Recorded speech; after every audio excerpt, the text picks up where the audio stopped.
మిషనుకి సేవ చేయాలనే సంకల్పం నీ హృదయంలో ప్రాముఖ్యతను సంతరించుకుంటోందని తెలుసుకుని సంతోషించాను. ఈ సంకల్పమే చివరికి నీ ఆధ్యాత్మిక అభివృద్ధిని ఎక్కువ చేయటానికి తోడ్పడుతుంది. నీవు ఒక నదిని గురించి తలంచగానే నీ హృదయం ఆహ్లాదాన్ని కలిగించే దాని చల్లదనాన్ని అనుభూతి చెందనారంభిస్తుంది. నిర్దేశించిన విధంగా నీవు ధ్యానం తప్పక చెయ్యాలని అంటాను. కనీసం కొంతకాలమైనా, అది కూడా కేవలం ప్రయోగాత్మకంగానైనా చెయ్యాలి. నీవు ఏదీ చేయలేకపోయినట్లయితే నీ మనస్సులో నేను నీ ఆలోచనలో మునిగి ఉన్నానని మాత్రం ఊహించుకో.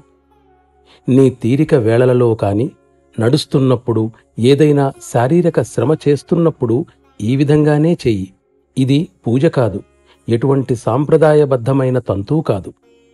శరీర సంబంధమైన ముద్రల ప్రభావం లేకుండా హృదయాన్ని నిర్మలంగా ఉంచుకోవటానికి, ఇంద్రియాలను వాటి లక్ష్యాల నుండి మళ్లించి అంతర్ముఖంగా లోపలికి మరల్చగల పద్ధతిని తెలుసుకోవాలని కోరుతున్నావు.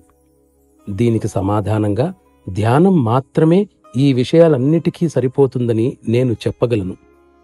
సంకల్పశక్తితో కేవలం స్పృశించిన వెంటనే ఒక్క క్షణంలో కోరుకున్న స్థితిని సృష్టించగల బిందువులు కూడా కొన్ని శరీరంలో ఉన్నాయి.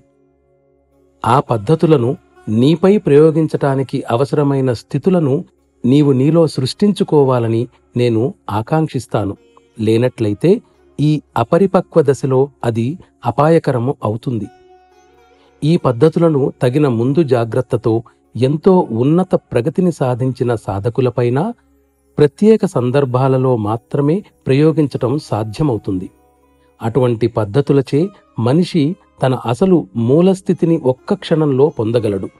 దీన్నంతటినీ వినోదం కోసం మాత్రమే వివరించాను.